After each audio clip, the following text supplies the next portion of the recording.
Welcome this live stream podcast, Emigrare Viva YG Latino. Good morning to all the community. My name is Giuseppe Leonardo Marconi, and if you are not connected or be part of the podcast and live stream, you are very welcome to like, share. We have a special guest. Is Tim Cartmell. He's representative to the city of Edmonton. But hey, let me introduce him and he explain and talk about a little more about him.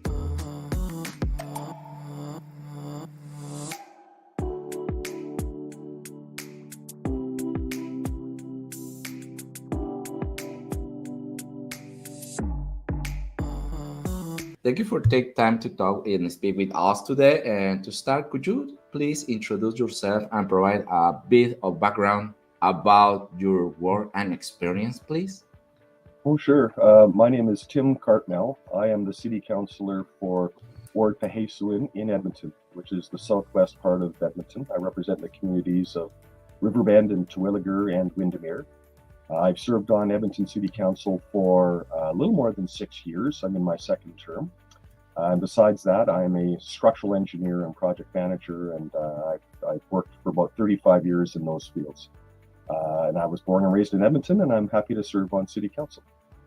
And you remember you say the 2 times you are elected. You remember your first time until now. How much change? How much? I know you grew up, but what is the feeling? You continue with the same feeling when you start, or time has passed, have more experience, connect with another? Can you talk a little about that? Yeah, it's certainly different than my first days. You know, you walk into, you win in the election, and you walk into City Hall, and it all comes at you very fast. There's a lot to learn.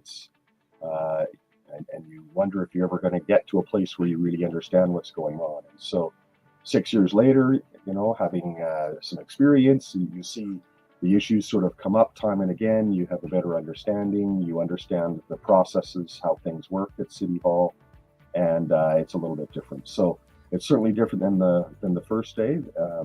The issues are much different, I will say that. When I first arrived at City Hall in 2017, we were talking about city projects primarily, about LRT, about transit, about road projects, things like this. And today we're talking about homelessness and safety and security and other things. And so it's dramatically different, you know.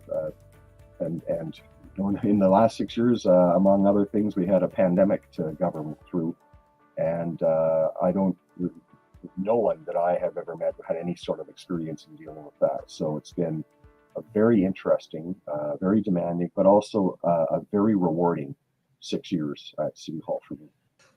Could you share some insights into your current projects or endeavor? What are you currently working on? Projects in our neighborhood that we're working on? Yeah. In the neighborhood and also in the city. In the city, yeah. So, well, right now we're essentially just continuing the work that we started a couple of years ago at the election. So there's not a lot of new things. We're probably the biggest projects we're working on in terms of infrastructure projects would be the Lewis Farms Rec Center out in the West End, completion of the Coronation Velodrome at Coronation Park near Peter Hemingway Pool. The Yellowhead Highway is being turned into a freeway across town, so that's a big road project. We're working on Terwillegar Drive in southwest Edmonton, which is another big road project. And those are sort of the big infrastructure pieces that we're working on.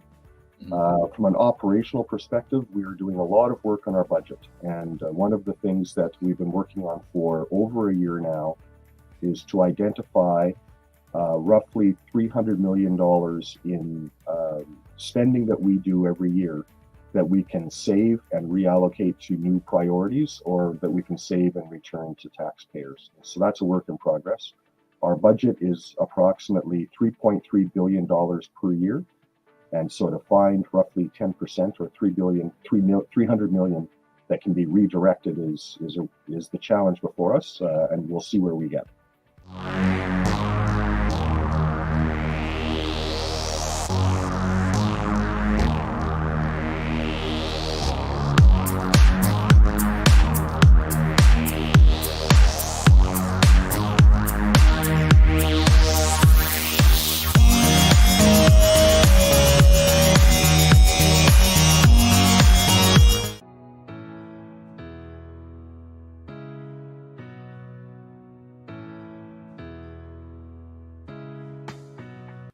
Well, the budget that we spend, that $3.3 billion, is effectively what the city spends to deliver the services that people need every day. So that can be everything from plowing the roads from the snow, or cutting the grass, collecting trash, operating recreation centers, fire halls, supporting our police service. All of those things go into making up the budget and contribute to that $3.3 billion spending every year. And part of what we do spend every year is debt service. So those projects that I mentioned, those are all paid for using debt. And so we have to pay that debt back. Roughly right now, our overall debt for the city is in excess of $3 billion. I think it's quite high, and the cost to service that debt, or those debt payments, total about $450 million a year right now. So those are big numbers, and that's something that we're trying to determine just what the best path forward is in all of that spending. Excellent. What is the expectation for 2024 for Tim? For me? Yeah, as a representative of the city of Edmonton and the constituency. Yeah, so I think that, looking forward, we're going to continue to talk about that budget. And right now, when we talk about that budget, it ties directly to property taxes and what people can expect to pay. And so right now, we're forecasting a 6.6% increase in property taxes in 2024. So the first part of the year is going to be concentrated again on budget conversations and on finalizing that number and hopefully bringing that down. So that's the first thing I think we'll see in 2024. The second thing I hope we see is that that our economy begins to pick up a little bit more. We expect to see some reduction actually in the amount of home sales in Edmonton, just because of the cost of housing has gone up so much, and salaries have not kept up. So the ability to get a mortgage and buy a new home is slowing down a little bit, which means there's probably going to be more demand for rental properties and for condominiums. So I think we'll see a shift in our economy, and we'll see what that means for people. Hopefully that means that we see an uptick in construction of rental properties and that kind of a thing that we see in our housing market. We expect to see a lot more people move to Edmonton. So that's an interesting combination of circumstances where we expect to see, maybe as many as 30,000 people move to Edmonton over the next year. But at the same time, we see the amount of new housing that's coming slowing down. So where are people going to live? Where are they going to work? But they're coming to Edmonton because they see it as a more affordable place to live than, say, Vancouver or Toronto or even Calgary. So we have those things coming. And I think we'll see, as we get farther away from the sort of the decline of the pandemic. I don't think we can say that COVID is gone, but we can say that the pandemic part of COVID has withdrawn a little bit. So hopefully we see an evening out in the global economy, which will see less inflationary pressures and, a bit of more of a smoothing out of people's everyday costs of things. So I hope we see all of those things. City Council is going to continue to put an emphasis on safety and security as well, and try to get more solutions in place for the homeless situation that plagues downtown, but also is being seen in other parts of the city. So lots of work to do ahead of us, I'm going to say. Yeah, lots to do. And actually, it's very interesting because the Latino community mostly is coming from Toronto, from Ontario, Quebec. Some people is moved Vancouver, of course. They see Edmonton, Calgary, but also Edmonton, a huge opportunity for work and for the buy of properties is more affordable.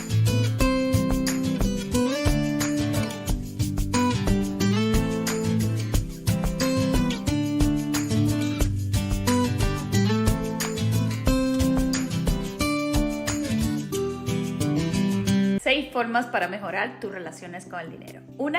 Hacer conciencia de tus creencias y emociones hacia el dinero. Número 2. El aumentar tu conocimiento sobre la educación financiera personal es importantísimo. La número 3. Establece objetivos financieros. Número 4. Presupuesto. El número 5 es la reducción de deuda. Diseña un plan de pago para estas deudas de manera eficiente. El número 6, ahorros de fondos de emergencias. Is there anything else you would like to share with our audience, Tim? Well, I would say that if you have any questions or concerns that you want to share, please contact your local councillor. If you live in the part of Edmonton that I represent, you can find me at my office, or you can find me online. My email address is tim.cartmell@edmonton.ca. So that's relatively easy to figure out. But if you can't remember that, then you can certainly just Google my name, and you'll find all the different ways that you can contact me, and would love to hear from you and address any concerns that you might have, or hear about what your hopes and dreams might be for the city, where you'd like to see the city grow, what you might think is missing from the city, particularly if it relates to the Latino community. If there's something that you think the city could do better to support your community, then I'd love to hear all of that. So yeah, please, if there's anything that you'd like to share, don't hesitate to reach out to myself or to any of my council colleagues or Mayor Sohi. We'd love to hear from you. Thank you, Tim. And I before I start to this interview, I told you we have all the time open microphone to share any message or any topic important for the Latino Canadian community. We are happy to have and to share. And also at the end in this program, in the bottom, we put the information to have directly contact email to Tim. If you have any question, contact directly him. Tim, thank you so much. And all the time we say is the first, but not the last time we participate with us. And thank you so much for your time for this interview. Well, thank you for the invitation. Happy holidays to everyone. I hope you have a great holiday season, and hope to chat with you again soon. Have a great day. Have a great day.